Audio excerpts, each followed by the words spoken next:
Okay, chapter number 4 के हम MCQs कर रहे हैं, जिसके अंदर हमारे पास फर्स्ट एमसीक्यूज है, sum of all relative frequencies is dash. अब आपको ये ऑलरेडी पता है, चैप्टर नंबर 2 में हमने ऑलरेडी पढ़ा था कि फ्रीक्वेंसी डिस्ट्रीब्यूशन टेबल जब बनाते हैं तो उसके अंदर हम ये ऑलरेडी सीख चुके हैं कि what would be the sum of relative frequencies, यानी कि जो आरएफ होता है उसका सम कितना होता है, 1 होता है। इसका मतलब ये हुआ कि हमारे पास जो आरएफ का सम है वो हो जाएगा 1। पहले का आंसर हमारा हो जाएगा ए, ये तो आपको ऑलरेडी याद है। दूसरी चीज, अगर यही सवाल होता कि sum of all relative frequency percentage, अच्छा आप में से जिसको कोई आंसर अगर आता है ना तो मुझे काइंडली वो आंसर बता दिएगा। मतलब ये कि आप अगर लगता है कि भाई मुझे ये आता है तो आप काइंडली बताएं, ताकि इससे ये मुझे अंदाजा हो जाएगा कि हाँ आप लोग को भी कुछ नॉलेज है, आप भी कुछ चीजें जानते हो। सही है। उसके बाद हमारे पास अगर यही सवाल होता कि sum of relative frequency percentage, तो percentage is 100% and the sum of all relative frequency is 1। दूसरी बात, आपसे कह रहा है जो ये जो गिवन है ना, ये एक्स नहीं है, ये एक्स बार गिवन है। आपको सवाल में कह रहा है कि अगर एक्स बार हमारे पास 10 है तो ये बताइए कि y की इक्वेशन है 3x, तो हमारे पास y बार कितना होगा। सही है, y बार कितना होगा। तो ये सिंपल आपके पास जो है ना, इन्होंने यहाँ पे सवाल में x और y लिखा हुआ है, लेकिन उसूलन ये x बार और y बार है। तो होता क्या है, x बार आपको गिवन है 10, आपको कहता है कि y की इक्वेशन है 3x, ये बताइए कि y बार कितना होगा। तो सिंपल सी बात ये है, जब आपके पास x बार गिवन है तो मीन की प्रॉपर्टी कहती है कि आप x की जगह पे अगर x बार पुट करेंगे तो ये y क्या बन जाएगा, y बार बन जाएगा। जिस वजह से आपके पास y बार का आंसर क्या आ जाएगा, 3 और x बार मल्टीप्लाई हो रहे हैं, x बार 10 है तो 3 10 30 आपका आंसर हो जाएगा। तो यहाँ पे हमारा करेक्ट आंसर क्या होगा, यहाँ पे करेक्ट आंसर होगा ए, ये भी 30 हो जाएगा, यानी ए भी ए हो जाएगा। इस तरीके से आप लोग जो है वो अपने एमसीक्यूज को सॉल्व करेंगे, यानी कि एक रफ शीट बनाना पड़ेगी आपको जहाँ पे कुछ एमसीक्यूज को आपने सॉल्व करके बाकायदा देखना होगा। दूसरा कह रहा है द मीडियन ऑफ 4632017। सबसे पहले जो वैल्यूज होती हैं इन वैल्यूज को आपने अरेंज करना होगा। अरेंज का मतलब पहले 0 1 2 3 4 6 7, कैलकुलेट काउंट करें कितनी वैल्यूज थी यहाँ पे, 1 2 3 4 5 6 7। ये भी काउंट करें 1 2 3 4 5 6 7, इसका मतलब कोई वैल्यू मिस नहीं करी आपने। मीडियन निकालने का फॉर्मूला होता है n+1/2 वैल्यू, यानी कि 7 वैल्यूज है टोटल, 7+1/2 वैल्यू करेंगे तो हमारे पास क्या आ जाएगा, 8/2। 8/2 क्या आ जाएगा, फोर्थ वैल्यू। तो ये बताइए हमारे डेटा में फोर्थ वैल्यू कौन सी है, ये फर्स्ट है, सेकेंड, थर्ड एंड ये कौन सी है, this is called fourth value. ये हमारी फोर्थ वैल्यू, जो भी फोर्थ वैल्यू है वो हमारा क्या हो जाएगा, वो हमारा मीडियन हो जाएगा। तो यहाँ पे हमारा मीडियन क्या हो जाएगा, मीडियन इज 3। इस तरीके से आपने आंसर निकालना है अपने मीडियन का। ये बेटा क्लियर है, आगे चलें। Yes sir. ओके, उसके बाद कह रहा है if the mean of the data of 25 values. देखिए, अब अक्सर औकात क्या होता है, बच्चा ये देख रहा होता है कि सवाल में तो लिखा हुआ है the mean of the, English की कमजोरी की वजह से थोड़े बहुत मसाइल होते हैं। सवाल में कह रहा है if the mean of the data of 25 values, तो यानी कि ये जो मीन ऑफ द डेटा है इसका मतलब ये 25 जो है ये मीन नहीं है।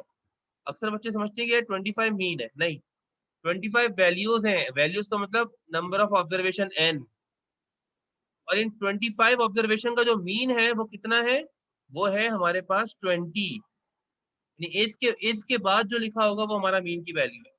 25 वैल्यूज हमारी क्या है, ये है n, और ये 20 क्या है, x बार। वो बोले समीशन x कितना होगा। अब एक बात सुनिए, आपने ऑलरेडी सीखा हुआ है कि यार हमारे पास मीन का एक फॉर्मूला होता है, जो कि क्या होता है, मीन का फॉर्मूला है x bar is equal to summation x upon n।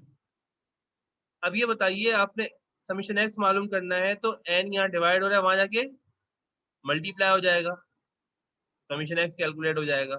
Mean हमारे पास कितना था 20, n कितना है 25, दोनों को मल्टीप्लाई कर लेंगे तो हमारे पास समीशन x कैलकुलेट हो जाएगा।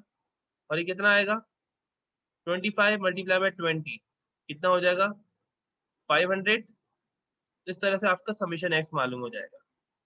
यहाँ पे आ जाएगा 500। अब उसके बाद एमसीक्यू नंबर 5 है। एमसीक्यू नंबर 5 में क्या कह रहा है आपसे, जरा देखिएगा। एमसीक्यू नंबर 5 में आपसे वो कह रहा है सवाल में कि if a minus x minus summation x minus a is equal to 0, आपको बोल रहा है कि ये बताएं देन जो ए है हमारे पास, ए है हमारे पास वो क्या होगा, ए जो है हमारे पास कितना होगा, ये पूछ रहा है आपसे। बोला या तो ए लेस देन एक्स होगा, यानी कि लेस देन एक्स का मतलब इस एक्स से छोटा, या फिर ग्रेटर देन एक्स होगा इस एक्स से बड़ा, या फिर ए 0 के बराबर होगा, या फिर हमारे पास ए बराबर होगा एक्स के, यानी दोनों बराबर होंगे। सुनिए बेटा, सबसे पहले इस बात को समझने से पहले आपको अपने जहन में एक बात रखनी है, वो ये थी कि प्रॉपर्टी ऑफ मीन क्या होती है। आपको पहले ये बात जहन में रखनी है कि what is the property of mean, mean की प्रॉपर्टी क्या है। मैं आपको थोड़ा बहुत पास्ट में ले जाऊं मैं, यानी कि आपकी जब क्लासेस हो रही थी, हमने एक बात सीखी थी कि sum of deviation is always equal to 0। Mean की प्रॉपर्टी कहती है कि सम ऑफ डेविएशन हमेशा 0 होता है। जैसे कि आपको बताता हूँ मैं, मीन की प्रॉपर्टी क्या कहती है, आपने की सुनी होगी,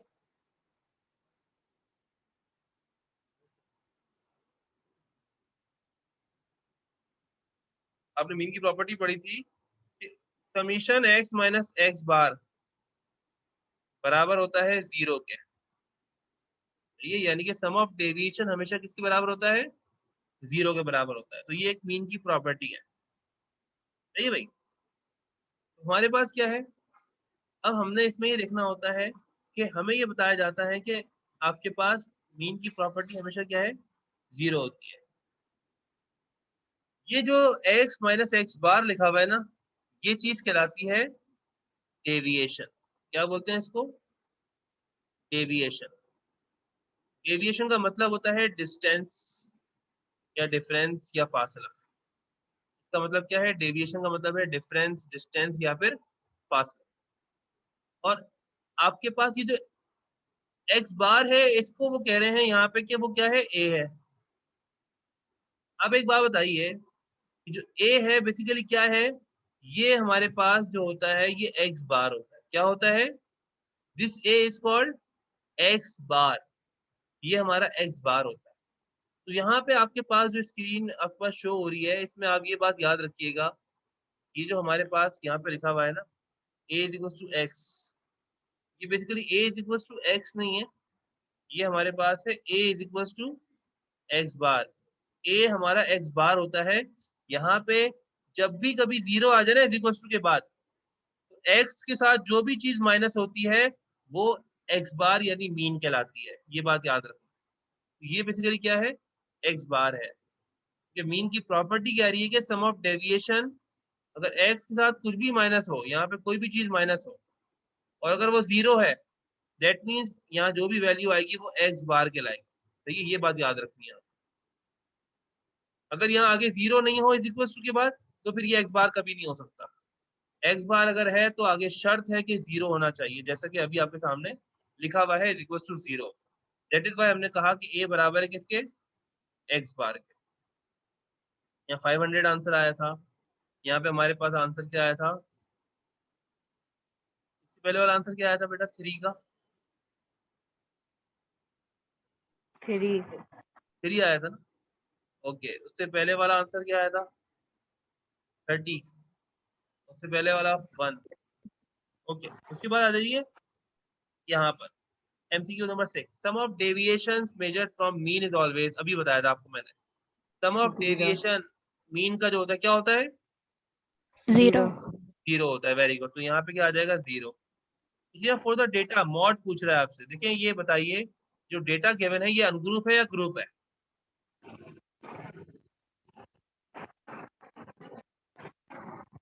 ऐसा डेटा जिसमें सिंगल ऑब्जर्वेशन गिवन हो कोई और साथ में ऑब्जर्वेशन यानी फ्रीक्वेंसी आपको गिवन ना हो, दैट मीन्स ऐसे डेटा को कहा जाता है अनग्रुप डेटा।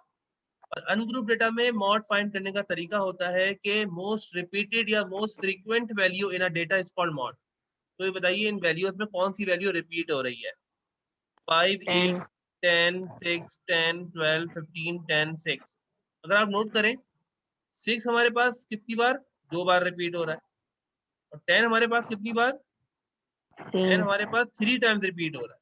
तो सिर्फ रिपीट होने वाली वैल्यू को मॉड नहीं कहते, बल्कि ज्यादा रिपीट होने वाली वैल्यू को मॉड कहा जाता है। That means your answer is 10। 10 is your mod. तो मॉड का आंसर हो गया 10। ठीक है, उसके बाद वो कह रहा है the arithmetic mean of 4 values is 25, then summation x is dash. 4 values का मतलब क्या है? n आपके पास 4 है, उनका अरिथमेटिक मीन और मीन एक ही होता है, याद रखिएगा x बार। ये हमारे पास कितना है? 25 है। तो ये बोले समेशन x बताएं।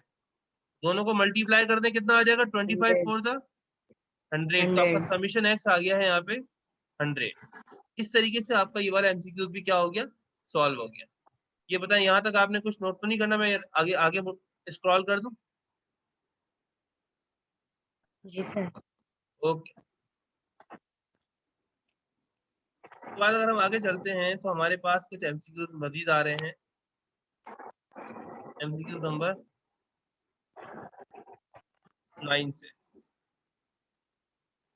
तो 9 से देखिए एमसीक्यू हमारे पास क्या है? 9 में the median of the data, ये वाला एमसीक्यू नंबर 9 है ना, अपने पास नोट करें और ये खुद सॉल्व करके बताएं जरा मुझे इसका आंसर क्या आ रहा है। सब कॉपी अपने पास रखें, मुझे सॉल्व करके बताएं इसका आंसर क्या आ रहा है।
सर मीडियन का फॉर्मूला क्या होता है? अरे भाई वाह, क्या बात है, अभी तो बताया था, भूल गए? इसको अरेंज अरेंज तो कर लिया, फॉर्मूला नहीं था। मीडियन का फॉर्मूला है median is equals to n+1 upon 2 value of arrange data. n कितनी ऑब्जर्वेशन है हमारे पास? 1 2, ये नोट डाउन करें, 1 2 3 4 5 6। अब यहाँ पे क्या हो जाएगा देखें, 6+1 अपॉन 2 करेंगे ना, यहाँ पे आ जाएगा 7/2। 7/2 करेंगे तो क्या आएगा? 3.5 वैल्यू। अब बच्चे यहाँ कंफ्यूज रहते हैं, सुने 3.5 वैल्यू का मतलब 3 is the middle value between 3 and 4। 3.5 centre value है थर्ड एंड फोर्थ वैल्यू की। हम यहाँ क्या करेंगे, 3 वैल्यू को और फोर्थ वैल्यू यानी थर्ड एंड फोर्थ दोनों वैल्यूज को सम करेंगे और प्लस करके डिवाइड बाय 2 कर देंगे। तो ये बताएं डेटा में थर्ड वैल्यू और फोर्थ वैल्यू क्या है हमारे पास? थर्ड वैल्यू और फोर्थ वैल्यू क्या है? 2.5। आंसर बता रही हैं आप? जी। अच्छा जी, एक मिनट, हमने अरेंज किस तरह से किया होगा आप लोगों ने? पहले आपने लिखा होगा -2, फिर आपने लिखा होगा 1, फिर आपने लिखा होगा 2, 3, 3 4 6। 4, 4 के बाद आपने लिखा होगा 6, है ना? टोटल ऊपर भी 1 2 3 4 5 6 वैल्यूज है, यहाँ पे 6 होगा। हमने देखना थर्ड वैल्यू क्या है हमारे पास? थर्ड वैल्यू है 2, थर्ड वैल्यू के बाद फोर्थ वैल्यू है 3, तो हमारे पास जो आंसर निकालेंगे 2 + 3/2 करके निकालेंगे, ये हो जाएगा 5/2, और आपका आंसर कितना आ जाएगा मीडियन का? मीडियन का आंसर 2.5। आपका आ जाएगा 2.5, यानी ये हमारा मीडियन हो जाएगा। जी बेटा वेरी गुड, मीडियन का आंसर आपका क्या आ जाएगा? 2.5, यानी कि यहाँ पे आप मार्क कर देंगे 2.5 पे। इसके बाद कह रहा है कि x बराबर है 50 के, ये x नहीं है, ये x बार है। आपको कह रहा है कि y बार मालूम करें, तो बताएं ये कितना आंसर आएगा? 140। कितना आएगा? 140। 15 3 150 माइनस 10 करेंगे 140। जी बेटा गुड, वेरी गुड। तो आपका ये आंसर देखें, x बार हम पुट करेंगे x की जगह पे, तो ये y बार बन जाएगा। उसके बाद जब 3 को 50 से मल्टीप्लाई करेंगे तो 150 आ जाएगा, और माइनस 10 करेंगे तो उसके बाद 140 हमारा जो है वो यहाँ पे आंसर आ जाएगा। तो ये ए पार्ट आंसर हो जाएगा इसका। अगले पार्ट में कह रहे हैं मॉड बताइए। मॉड का तरीका वही है अनग्रुप डेटा का, मॉड का वही तरीकेकार है अनग्रुप डेटा वाला। मॉड ऑफ द डेटा 17234557444, कौन सी वैल्यू सबसे ज्यादा रिपीट हो रही है? 4 होगा ना? 4 3 टाइम्स है, 5 2 टाइम्स है। जी बेटा, तो 4 हमारा मॉड हो जाएगा। उसके बाद कह रहे हैं for a certain distribution if, अब देखिए यहाँ पे बच्चा कंफ्यूज होगा, ये कंफ्यूजन वाली मामलात आ गए। आपसे कह रहे हैं मीन बताइए, मीन मीन का मतलब होता है एक्स बार क्या है। बच्चा क्या देखता है, समीशन एक्स माइनस 15 लिखा हुआ है, तो ये 15 हमारा क्या है? मीन है। बच्चा यहाँ गलती कर जाता है, क्यों? मैंने आपको थोड़ी देर पहले समझाया था कि एक्स माइनस के बाद जो है वो नंबर जो है, चाहे वो ए हो चाहे वो कोई भी नंबर हो, वो एक्स बार इस सूरत में होगा जब इज इक्वल टू क्या हो? 0। यहाँ पे आगे नोटिस करें इज इक्वल टू क्या लिखा हुआ है? 5। इसका मतलब ये 15 मीन नहीं हो सकता। आगे देखिए इज इक्वल टू क्या लिखा हुआ है? 0। दैट मीन्स ये 18 हमारे पास मीन है, क्योंकि मीन की प्रॉपर्टी कहती है कि इज इक्वल टू 0 होना चाहिए। तो हमारे पास 18 मीन है, तो ये सी पार्ट आपका करेक्ट आंसर हो जाएगा। ये बेटा ये दो बातें याद रखिएगा, अक्सर बच्चे मिस्टेक कर लेते हैं। इसके बाद है median can be located graphically by using, इसमें कोई सोल्यूशन नहीं है, ये बात मैंने आपको याद करवाई थी कि मीडियन और मॉड दोनों अलग अलग डायग्राम पे लोकेट होते हैं। मीडियन लोकेट होता है ओजाइव कर्व पे, मॉड लोकेट होता है हिस्टोग्राम पे, ये दोनों बातें याद रखनी है। सही है। इसके बाद कह रहे हैं summation x minus 15 equal to 0। अब ये दोबारा पूछ रहा है कि अर्थमेटिक मीन बताएं, यानी मीन कितना होगा। अगर इज इक्वल टू 0 है तो ये 15 हमारा क्या हो जाएगा? ये 15 यानी डी पार्ट हमारा मीन हो जाएगा। इसी तरह कह रहा है इफ द मीन, ये ऑफ लिखा हुआ, ये पी एफ गलती से हो गया, ये off. If the mean of the data of 25 observation is 40, then x पूछ रहा है कितना होगा। ये एक्स भी बाय मिस्टेक है, समीशन एक्स है। तो ये समीशन एक्स है, थोड़ा सा करेक्ट कीजिएगा इसको। ये समीशन एक्स है। समीशन एक्स कितना होगा? 40 को 25 से मल्टीप्लाई करें, कितना आता है? 1000। तो आपका आंसर कितना आ जाएगा? ये आ जाएगा 1000। इसके बाद कहता है if the mean is 5 and the mode is 5 of a symmetrical, then the median is. देखिए सिमेट्रिकल डेटा कौन सा डेटा होता है? सिमेट्रिकल डेटा वो डेटा होता है जहां पर मीन, मीडियन, मॉड तीनों आपस में क्या होते हैं? इक्वल होते हैं। इसका मतलब ये हुआ कि अगर मीन का आंसर 5 है, मॉड का आंसर 5 है, तो ये पूछ रहा है मीडियन कितना होगा, तो मीडियन भी 5 होगा, because of the symmetrical data. ये बात याद रखिएगा, when the data is symmetrical that means the mean, mean, mod are equal and there is no skewness, ऐसी सूरत में कोई स्क्यूनेस नहीं होती, और डायग्राम होती है बेल शेप्ड कर्व, और डेटा हमेशा नॉर्मली डिस्ट्रीब्यूटेड होता है। ये सारी बातें याद रखनी है। सिमेट्रिकल डेटा में मीन, मीडियन, मॉड इक्वल होते हैं, बेल शेप डायग्राम बनती है। इसके अलावा ऐसी कंडीशन में स्क्यूनेस 0 होती है या होती ही नहीं है, दोनों बातें सेम है। आप कह सकते हैं स्क्यूनेस यहाँ पे नहीं है, यानी कि डेटा में कोई आपका जो देख रहे हो ना स्लोप या तिरछापन मौजूद होता है, वो मौजूद नहीं है। दोनों तरफ से डेटा बराबर नजर आता है, जितना लेफ्ट हैंड साइड पे उतना राइट हैंड साइड पे। लेकिन अगर डेटा में झुकाव राइट पे ज्यादा है, लेफ्ट पे कम है, ऐसी सूरत में डेटा में स्क्यूनेस क्रिएट हो जाती है, और स्क्यूनेस के अंदर मसला ये आता है कि आपके डेटा में फिर आ जाती है थोड़ी बहुत प्रॉब्लम्स। तो ये आपके सामने गिवन है। अब एक काम ये करिए,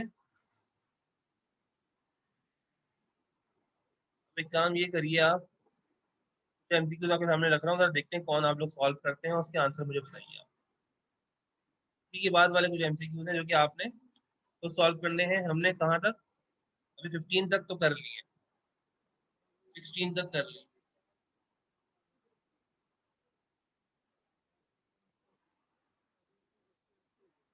सेवनटीन से लेके 25 तक जरा देखिए आप लोग कौन कौन से सॉल्व कर सकते हैं। जो कर सकते हैं मुझे बताइए, जो नहीं होते वो मैं करवा